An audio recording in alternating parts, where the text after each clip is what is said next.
Welcome to another dope episode of What We Talkin About with your boy Real Spill, and this is my beautiful co-host to the right. Hey, what's poppin', y'all? It's your girl Jersey. We have a special guest today. Yes, Her we name do. is Ayana Bundy, and she is a business owner in New Jersey. Hi, everybody. Welcome. How you doing? How you doing? Pleasure to have you on the show today. Thank you for having me. It's It's a pleasure. I know you're a loctician, and we want to know, how did you get started? Well, it was during COVID. I was kind of working in 2 jobs, and I had just started my own lock journey myself. I had a lot of people coming up to me asking me, oh, who does your hair? And I would tell them me, but every time they would ask me, oh, can you do mine? I would always shut down the opportunity. So one day, I guess, just tired of working those jobs, I told myself the next person that would ask me, I would tell them that, yeah, I can do your hair. And so that opportunity did come. I had a lady come up to me and she asked me, your hair is beautiful. Who does it? I told her me. She said, well, my daughter's looking to start locks. Do you think you could do them for her? Yes. And I told her, yeah. So, and I mean, I wasn't new to the game. I had did my uncle's back when I was in middle school, high school, but back then he was my only client. Locks weren't something that were popular or, a trend back then, especially up north, maybe down south, but up in Jersey, they definitely weren't anything that people were getting all the time. So, picked it back up years later and then just haven't stopped, just hit the ground running. Yeah, no, you're not lying. Back in Jersey, I don't think I remember anybody rocking locks. No, it was like a few. It was like a handful. It was the waves and the curly top. Yes. That was it. Yeah, I'm from the East Coast too, from VA, Virginia, for all y'all that don't know that. But they started wearing them down there too. Like we follow the trends from, the hairstyles and everything come from the north and trickle down to the East Coast. So people started wearing them like that. In Virginia too as well, people were doing locks and everything. And some people, one thing I want to ask you, well, I got off the subject because it was in my head, that you like doing it, you got a good business now, but do you get tired of doing it sometimes, or not tired like the passion, but like everybody, like personal people going, can you do my hair? Can you do my hair and all this and that? Do you get like irritated with it sometimes? I wouldn't say irritated. I guess sometimes anything that you do, you can get worn down if you do it too much. Right. And that's why I try to emphasize, like self-care, taking time, even if it's just like a few days, a day or two, just to relax. That way you're not overwhelming yourself with what you're doing. Right. And you continue to have that love for, your craft, your career, whatever it is you're into. Yeah, because that burnout is no joke. It really isn't. Trust me, it's real. And people don't realize that, and especially clients, because a lot of times it's always, well, can you? And they don't realize, outside the shop, you do have a life, Right. kids sometimes, some stylists have husbands, wives, so sometimes it goes beyond the clients, and sometimes they lose track of that, and it's just like a me thing, but you got to be here for it. That's the nature of the business. What's the average day? I'll say like 4 clients. Sorry for cutting you off. Pardon me. You're fine. You're fine. I would say 4 clients is an average day for me. I try not to overload myself because I do like to give that time to my clients where they're feeling like they're coming in, they're being taken care of, greeted. It's not rushed. You feel me? A lot of other places, it's like a transaction. You get them in, you get them out. And even though that is the goal, you still want to make sure that that person feels like they're at home when they're coming into your business. That's dope. So you started doing locks like at your house? Like, how did you grow to now she has her own shop, y'all, in Woodbury, New Jersey? How did you go from doing them in the home to now having your own physical building? So that's attributed to my clients. I was working from my home at first, and one of my clients, he hit me up after his appointment, and he was like, my barber wants to know who you are, can you work for him? So after a series of, meeting the person and things like that, I moved to a barbershop where I worked for, I'd say about 2.5 years. And then from there, the opportunity came for me to have my own spot. And I feel like that's a great accomplishment for anybody, to be able to work under people and then you go to have your own and you're able to maintain it. Not everybody is blessed or fortunate enough to be able to do that. I want to say congratulations. Yeah, Thank Y'all you. heard that. I didn't want to cut y'all off, but you said it, and we gotta just take a second and really just give her praise for that, because just working a everyday job, and not even before you even get to be an entrepreneur, it's already difficult. So the path that you took to get there, I'm gonna salute it, and I think that is really dope, and I appreciate having somebody like you in here that can actually show people that you can do it. But it's not easy. You gotta work hard. But congratulations on that. Thank you. Because that ain't nothing to sit there and just go by like that. You got your own building. That's a big deal. That's a huge deal. So I want to let you know that that's nothing to just blow by. We gonna salute that. Thank you. Thank you. So what makes your shop unique? So I know you said that you kind of give enough time for each client, but what sets you apart? I would like to say customer service, but I feel like that's a generic answer. Mm-hmm. I feel like anybody can say that.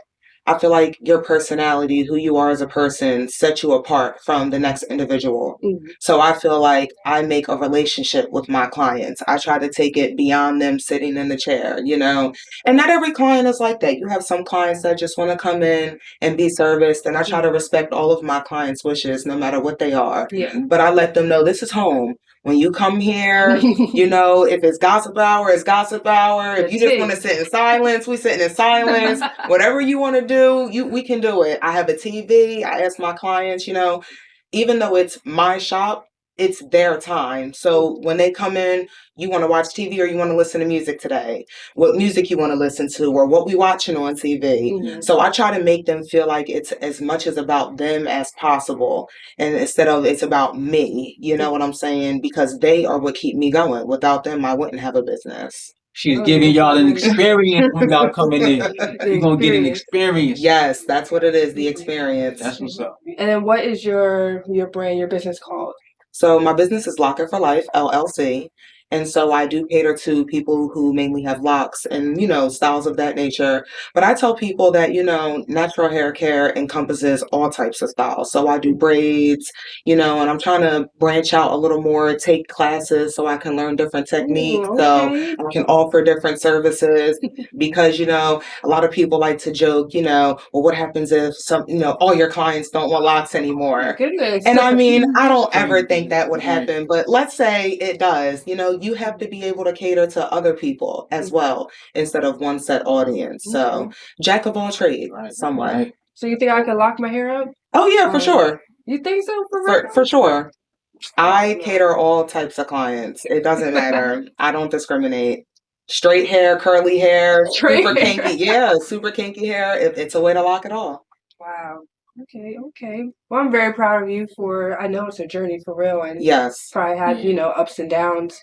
What do you see as a problem when it comes to, us trying to be a business owner? I can only speak from experience. So I would say my biggest challenge would be, I am a mother. So I feel like a lot of times it's, do I dedicate time to the business or do I dedicate time to my son? Mm-hmm. And so a lot of times it's the struggle between that. And so juggling that, you have to try to find time to do both. And so I feel like I'm at a point now where I have mastered being able to do that. I, have my set hours. I don't work past a certain time. I'm home by a certain time to be able to spend time with him, do certain things with him, catch up on his day at school and things like that, and still be active in his life. So that way I'm not missing out on those important moments. Oh, yeah. Yeah, that's very important, especially when you have kids, trying to incorporate them in your day, and then also having kind of like your own business life, separate life at the same time. Yes, for sure. What were one of your challenges from transitioning to becoming the person that owns your business to going to journey to get a building? Like, what were some of the challenges that you overcame, of course, but Well, it's always, obstacles and things like that. I would say one of the biggest things that I had to overcome was it was really hard to find a space. I think that's one of the biggest challenges that I was having. A lot of places, either they wanted to, give you these really high rates, and then it just wasn't like the place wasn't worth what they were trying to charge. Or you would find a place that was decent, but it just wasn't in a good area. So the biggest challenge that I was having was finding a building. And it was during a short period, like it was around the holidays that I was trying to move. So, and around the new year. So, a lot going on around that time of the year. So that, and I'm still fresh in this. Like a lot of people, they don't have that dream or accomplishment until they're maybe like 10 years in, things like that. I've only been doing this for about 5 years. And, so to be able to have a building in that short period of time, there's a lot of people that were like, oh, you won't be able to do it, or No. people that naysayers. We all have those, no matter what we do in life, or wherever we're at in life. We always have people that try to talk us down, but you just have to stay steadfast on your path, for sure. So that's what I did. I ignored the naysayers. I did what I had to do to be able to secure my spot, and then I just kept working from there. I mean, it's like Cat Williams said. I mean, if you don't have a hater, then you're doing something wrong. Right. The whole you're not gonna do a thing is like the nerve somebody can just have to just tell you that. Yes. Because when I flew out here, when I moved out here, somebody told me in a comment on my Facebook that I'll be back. I'm just going to that, so I know what you're saying, like little stuff like that. Yeah. Yeah. And it hurts too. It's like you don't believe in me. Yeah. It's like, if this is my passion, like whether it goes somewhere or not, why would you not encourage me, or why would you not support it? Like, it's that aspect. Why would you not do it? And sometimes it's out of fear, jealousy. It's many things that attribute to why people try to talk you down, but you just have to find people who are really there for you, that will really support you and keep moving you along your path. And so, got that good energy going with somebody else. That's all that matters, the vibration and the climate that you're in. Yes. Because sometimes when you're trying to get to a certain place, you can almost like, your environment can like suppress you from being able to do what you want to do, even though your body you good, but the atmosphere you in can suffocate you, and you still won't be able to try to manifest what you're trying to do. So you got to get in a good environment as well. You know? Yes. I mean, you see that everywhere. People are haters, or people that are in your circle are secretly hating. You see that with the guy who murdered Nipsey Hussle. He was part of like his friend group or his gang or whatever at some point in time. And then I just recently seen a picture of the guy that murdered Young Dolph. He was in the background of one of his pictures. His cousin, the white car was his cousin's car. Yeah, it's always people closest to you most times. It's never a stranger or somebody you don't know. It's somebody always closest to you. That's where the jealousy comes into play. People, it's like, oh, well, how can they have that before me? Or, sometimes people, they don't give you the chance to bless them. They want it instantly. The minute that you get it, they want it as well, So, yes. Like, damn, where the love at? Like, you ain't gotta love me, but you love the situation. This is, you know what I'm saying? Right. Like, people that's can't. crazy. No, this is how people are. Yeah, that's why it really matters, like who you have around you. Yes, right. It do matter. It matters. Supportive circle really matters for sure. And people who gonna be honest with you so you can get there. Like, if I got holes in my armor, let me know so I can patch them up and I can get stronger. Right. I can't get better if you're lying to me. And that was one of my things this year. Like, it doesn't matter, losing people. Sometimes losing people is a good thing. Sometimes I call that dead weight. Sometimes that's dead weight that's holding you back. Those people that you feel like, oh, well, I lost them. You have to see the reason. Everything comes, through in the end. When you read a book, though, if you read a book, the characters in there don't always make it to chapter 3. Right. You know what I'm saying? Even the shows we watch. Your story, you got page 5. That might be his only page or his last page. And some people make it to the 120th page. Right. So that's just your story. Their time was their time, and then you moved on. Right. Yeah. That's it. Some people, they really only in your life for a season, and it takes going through like challenges or disappointment to really realize that. Because I didn't realize that until I was really disappointed by someone that I thought really wouldn't disappoint me. And it's those moments where it's like, wow, like you really gotta make sure you have healthy connections with people. Right. It transforms you, and I say that because I being around you and talking to you, I know your strength you have. It transforms you and it makes you stronger. It does. And it gives you a different kind of focus. It really does. It does. It locks you in. So, you'll be better for it. You are better for it. So. For sure.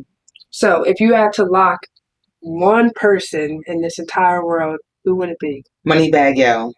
Anybody that knows me knows that. You ain't even. I didn't even have to think about it. Didn't even, because I tell people that all the time. I went to a concert a few years back and did a meet and greet. It wasn't like no intense, like we had a sit down talk session, but his energy was chill. Yeah, like it wasn't nothing crazy, but his energy was chill. And I mean, that's always the goal. You always want to up your game. You don't want to stay stagnant. So I will do money bags. You will. Yes. I will. Manifesting now. Yes, manifesting that. I hope he sees this. While we gonna end with Moneybag Yo, I hope he catches it before we come back from the break, and then he'll get with you and all that. But we got to go to commercial, and we'll be back.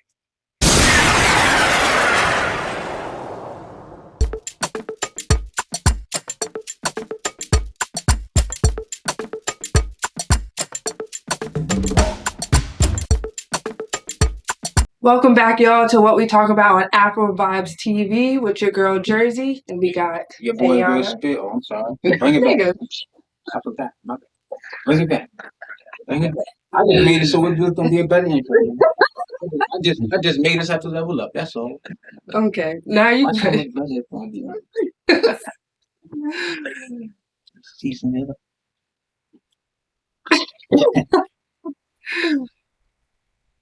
What's poppin', y'all? We back with What We Talk About on Afrovibes TV with your girl Jerzey, Ayana, and your boy Real Spill Will.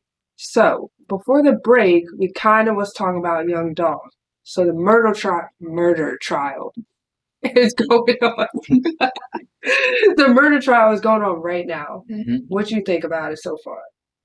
I think that it's foul that his own people are involved in his killing. His cousin car was discovered, and how can you get any worse than that when it's your own blood? He got you set up to go to your enemies like that. That's crazy. So it was that was his cousin? He was just one of the people involved. Cousin, white car. Mm-hmm. Yeah, so that's just crazy. Like, people gonna do stuff to you, but to have your own blood, like, sanction that and be okay with that, that's crazy. I was watching, I think his name was like Cornelius or something like that. Mm-hmm. Snitching. Snitch. Oh yeah, I was wearing a blue hoodie and this. Oh yeah, we had these guns and every single question this man had to answer. He's trying to get caught out. They showed him 77 years. Yeah, he folded. I ain't telling on everybody. Wait, so is he still gonna get time, or like because he testified he good? No, sometimes it depends on what you did. You just getting time shaved off, or you still going to jail. Yeah. Like if you say you were looking at 30 years and you snitched, you might get 15 years or whatever. I don't know how I go because I ain't never snitched, so I don't know. But I know that when you in that life, if you get a bargaining chip, if you give them something that they really need, like people. Yeah, and it all depends on how valuable the information is too. Yeah, you can't just be telling them no bullshit. Yeah, it has to be verifiable. They got to be to jam somebody up with that shit. You know what I'm saying? Because I'm like, dang, like he didn't no pause, just boom, every single question. It's a dead body. It's somebody who died. Like when somebody died, it's a murder. Like them police don't be playing. Them feds be on you, and they know how to shake your ass up. You know what I'm saying? So. And it wasn't like it was somebody regular. It was somebody who was in the spotlight, things like that. So, yeah. Big money behind it. It's like they still looking like you said, they looking at somebody with celebrity, somebody with money. Yeah. On both sides, this situation is crazy because the people who are involved with killing him, Big Jook, that's Yo Gotti brother, and he's dead too. He died. He got killed, I guess, a few months ago. I can't remember when he died, but he got killed after Dolph got killed. Looking like a retaliation. So now everybody in court telling everything I'm talking about now. They confirming everything that I was thinking the whole time. They telling everything. Then he was saying like it was like $100,000 on him. Mm-hmm. That's crazy. That's not even a lot. Oh, especially when you don't get you get $800. $800, and you got to split $800 at that. Wait, how to get to $800? They did. The people didn't pay them what they were supposed to get. Yes. So they did all that for nothing. They did all that to get life. They did all that for life. To go to jail. Yeah. $800. $200. Yeah. or Yeah, or right. whatever it was. However, $100. If it was $100 a piece, they ought to be ashamed of themselves for real. That ain't even, you can't even buy like Nothing of value. some Everybody food. think they bad until some shit come and hit them in the face. Then Yeah. now they want to be crying and they want to be telling now, but they was super tough last week. Mm-hmm. You know what I'm saying? Yeah, They that's was how it goes. invincible. Yeah, so Then it feels like it's going like so fast too. yeah, it is. Mhm. From the time he passed away, rest in peace to him, until like now, everything is transitioning. Like it's like they sped the trial up. Like they trying to get it out the way because the what's the trial? Young Thug trial taking so long. I guess they like we ain't gonna do all that. They trying to get it out the way. That's been months. Like, Yeah. Yeah. A I long don't even know time. what's going on I anymore. don't either. I'm not gonna lie. I don't know what's going on over there with that. But, I know jail ain't the place to be. I know that. Yeah, not at all. There's too much to do out here, man. Y'all keep it up. Y'all keep going to jail. But I'll tell you this: if you not built for the time, then don't do it. Like if you Don't do can't do that. 10 years, don't do no 10 year shit. I'm just saying, like y'all better stay easy out here, man, because they locking people up and people dying every day. So Yeah. Speaking of people dying, you know about our Marcellus Williams, that Yeah. case? yeah, How y'all sad. feel about that? Heartbroken a little Yeah. bit. For more than a little bit. I'm heartbroken. Like that's And I was hearing sad. they had DNA evidence that proved he wasn't even at the Yeah. scene of the They crime. did. They did. Yeah, so I mean, it just shows how the justice system fails Black Mhm. people over and over. Yeah. So I actually because I knew about him not being innocent, but I didn't know about like the actual case and what happened. So apparently it was this white woman who was stabbed, I think like 40 something or 50 Yeah. something times. Yeah. Now, I watch true crime shows at I First watch crime 48. shows all the time. So you know. You don't stab nobody 40, 50 times without leaving DNA or something behind. Mm-mm. Or a regular, well, I don't want to say a regular murderer, but a regular killing is not going to stab someone that many times. Right. So it's like built off of like passion. Yeah. But that's a lot. Yeah, that's like, a lot. And so that was like in 1998 or something like 98. that. It wasn't until 2016 that they kind of went over the evidence again, and his DNA wasn't on it. Nope. So it was like, whose DNA was it? And on top And of why that, y'all didn't try and figure Find that out. That's good. No, you good. I was like, No. We were having like No, a Jinx yeah, moment. Y'all had a moment. That was a good moment. I make sure we get to clip that up. But yeah, I saw also that somebody had put her clothes in his car, but then his shoe size didn't match none of the footprints that was in the house or anything. yeah. He had What? different shoe size. Yeah. Yo, yes. So in the house, there was a footprint that was left behind, right? And then some way, somehow, in Marcella's car was the girl's husband's laptop and her clothes. But at the same time, he was being locked up for something else. Yeah, he was. He was already in jail for something else. You're right. And apparently he Wow. had told a random inmate that he did it. Yeah. So that I was really on this. Yeah, it was that crazy. Inmate was basically snitching, telling, but wanted money. Yeah, for he only was snitching if Mhm. he got paid. Yes. He would only snitch if he It got money. doesn't. Yeah, It it doesn't don't make add sense. up. Yeah, that's not And right. it's then it's like you said, they had the evidence and they still executed that man. It's Yeah. crazy. Like Yeah. it's like you think I care about voting when they doing shit like that? Like that's just me just in my feelings saying some real shit. Like Yeah. that's crazy. Like y'all just can't go, okay, we know he ain't do the shit, let him out. They gonna still do that shit? Yeah. Like, that's crazy. And even the family of the victim, they were saying they didn't want him to die either. So it's like even the family trying to like. I think they had like over 1 million signature petitions, and it's just like did y'all wanted to kill a Black man? But you know how it is. Somebody has to be the scapegoat. And 9 times out of 10, unfortunately, it's one of us. Can I tell you the irony in that though?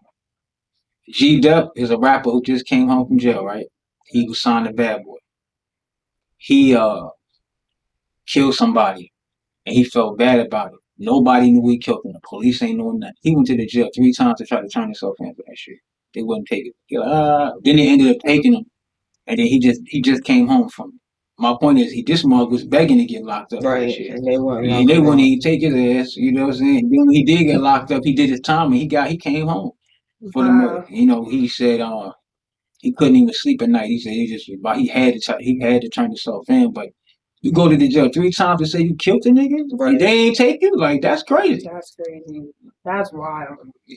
I think it's really because the reason they killed Marcel is because if they would have went through with it and redid the whole trial, he's not innocent. Boom, now you got to pay the man millions. Mm-hmm. They probably didn't want to do that. Right. Or the person who probably really did it was somebody that they knew, and they really just didn't want to put that person under the spotlight. Yeah. So a cover up, Yeah, that's a policeman. Yeah. But how else? That's what I'm saying. How else would that evidence get in someone's car? Right. And then they said it happened in broad daylight in this neighborhood. I just don't see no black dude going to no In broad White daylight. lady neighborhood like that in broad daylight and stabbing her like that. And there was no no witness. neighbors or Seen nobody this saying And anything. people nosy. They nosy. They gonna see your ass. They all out the window. They got no blinds and shit. So Especially white they folks. gonna see you. So if nobody reported it, then it didn't happen.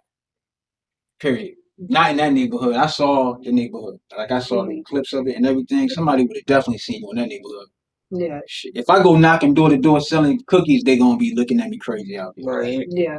Call the police. Yeah. Hey, this man selling cookies in the neighborhood. He's looking suspicious. Well, they do that now with the, kids on the lemonade and, having the stands and Oh, stuff yeah. where they be calling the cops trying to say they're violating, they don't got no permit and all of that. It's So, yeah, stupid. we already go through stuff like that. Yeah. It's just another thing to keep us down. Yeah. Like, it's just really a shame how everything wasn't enough to save this man. Right. Nah, that's crazy. No, I think they DNA evidence wasn't enough It wasn't enough. to save this man. That's the end game right there. And I was gonna say that's what they be looking for now to solve a lot of unsolved cases. And you're telling me what you look for other unsolved cases you had for this man's case saying he didn't do it, and you're completely ignoring it. Didn't mean to cut you off. No, I needed that. No, yeah, no, you're right. That's crazy. That is crazy. I did watch his last interview though, but he seemed like he really had like a good spirit.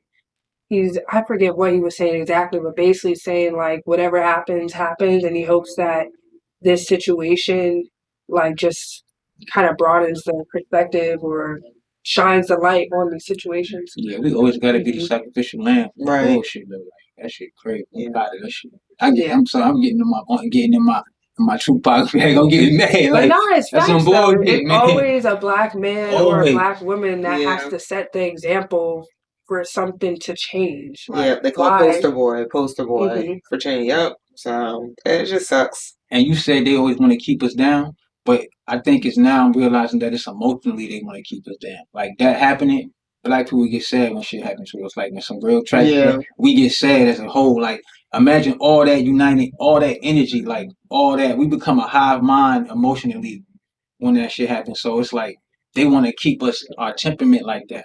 Because when our spirit up, we doing what we supposed to do. But they try to keep our vibration down by showing us ourselves in the mirror hurt. Oh yeah. You know what I'm saying? And that's a psychological thing that we got to detect and know that's happening. So if we don't, we're gonna keep on just drowning on that shit. I mean, you see it with the government. Look at the hood. What's in the hood? McDonald's, Wendy's, Popeyes, KFC, liquor stores. That's it. Dollar Generals. Dollar Generals. 7-Eleven. Dollar Tree around the corner. You got a Dollar Tree here. You go down the street around 2 blocks. You got another Dollar Tree right there. Or another McDonald's. Yep. They hugging each other like this. Mm-hmm. Nah, for real. And then we're consuming that because it's so close. So boom. We doing that. Now we gotta go to the doctor, or we gotta rely on the government to help us with this or this or this. You go to River Oaks, or I can't even think of I can think of a lot of places in Jersey that you can go to. Cherry Hill and I was gonna Jersey. say we ain't even going Hatfield. You can go right to Hatfield, but certain places, even in certain towns, like if you're in Camden, you can tell the difference from when you're in Pennsauken or somewhere like that, as opposed to being somewhere like deep in Camden, like East Camden or something like that. Like you can tell the difference. Yeah, they keep it up, better in the parts that the other people reside and things like that, and then the places places that are considered a hood, it's run down, Mm. boarded up homes, things like that. You don't ever see that in a white community. They don't board up nothing. Yeah, you don't never ride through a white community and see boarded up homes or 50 million homes for sale. They keep everything up, and even the homes that are vacant, they keep the properties clean. They keep the yards done up and things like that. Yeah, everything. You know, like somebody still living it. No, it really does. Still living it. It really does. Then they got Salad Works around the corner. They got 3 Chick-fil-A's in the neighborhood. Yeah. You go to the hood, you will very rarely see a Chick-fil-A, and if it is, it's ran all the way down. Yeah, I ain't all the way down. Not in the hood. Not in the hood. I seen in the like where it's like, well, if you go this way, the hood down there, but you still gotta come from the hood to get over here. You can't. It ain't gonna be all the way in the hood. It might be a straight shot there, but it's not gonna be in the hood. Yeah. Yeah. I mean, it's just up to us to keep waking people up. Yeah, like, that's it. I feel like it's more and more that we talk or try to enlighten someone else. That's the only way, because obviously celebrities really ain't doing it like that. Cause they scared anyway. They're not gonna do it. They scared. That's why I like doing what I do when I do this show. That's why Dutch is here too. Y'all don't see him, but he be scared to death for me to talk. I'm being nice right now. You know what I'm saying? But yeah, because the way I feel about a lot of things, we ain't really got into it. We really gonna the rest of this winter. But I get offended by a lot of stuff that we go through. Like, it don't gotta be me to go through it. Like, if I see you going through something, I get uptight. I get mad. That's why I don't watch a lot of like footage of stuff we get shot and all that. I used to look at it. I don't look at it because I don't want to be waking up mad. I wake up, first thing I do is look at it, and now I'm angry at everybody that look like the person that did that to them. Right. So I just don't look at it. I know what happened, and that's enough for me, you know. And I know it's constantly gonna keep happening. Yeah. And the only thing I could do is just make sure I raise my kids and keep my energy right and teach the youth and make sure my peers that I deal with are on the same page as me, so we can have some kind of community of production to neutralize that shit to the best of our ability. Right. Yeah. Because when you look at like the different cultures, like we're the ones that it's like we stick together, but then we don't stick together. Yeah. And you see it with like other cultures where they really stick together. Like they stick together, do the good, the bad, the ugly, everything in between. We only want to stick together when it's some drama. No, when there's some drama going on, celebrity gossip, we sharing that and all. But let so and so open up a business or start selling a product. You know, we ain't buying so and so stuff. Or let me get a discount. Let me get a discount. It's crazy because that's exactly how it be. That's exactly how it be. Dang, man, his store ain't here no more. He's look out. That's why his store ain't here no more. You're looking out for your goofy ass. But when they go to other places like Coach, Michael Kors, stuff like, they're not asking for a discount there. You know, we are our own worst enemy most times. You know, and I love my Black people, but most times I say we're like crabs in a barrel. We want to see everybody at the top, but what we got to do to get there, bring everybody else down. So it just sucks that we can't build a support system where we're like a ladder. But you did though. Yeah. You built that. I tried. What you just talked about is everything that you did. You built that. You have your building now. You have your business. You have a community friendly business that's for the people, and you're gonna give good service because you come from the community. So the product of your own environment is the best way. Is the best person that's gonna always take care of their own. Yes. So I salute you again. Thank you. Thank you. Yeah. Thanks for coming. Anytime. So you want to give them your Instagram? Where can we find you? So you can find me on Instagram at lock_keeper. That's LOC_keeper. And I look forward to being on the show again sometime, discussing current events. I enjoyed myself today. It was a pleasure. I know I had fun. I know she did. Yes. Yeah, I mean, it's topics that needs to be more talked about. Yes, for sure. It's hit every now and then, but we need to really come together. Drill it. And let's push the envelope for the rest of the year, for real. Let's go all the way. And it was a pleasure to have you. Thank you're more than welcome to come again. Thank you. I'm sure y'all two will put something together. You know what I'm saying? I'm all for whatever y'all come up with. I'm cool with it. It was a pleasure. This was a good show. I hate to say goodbye, but we have to get out of here, y'all. And my name is Real Spirit Will once again. And I'm Jersey. And I'm Ayana. And it's never goodbye, always next time. Next time, there y'all. you go. I like that. Y'all keep that. We gone, y'all. We out of here.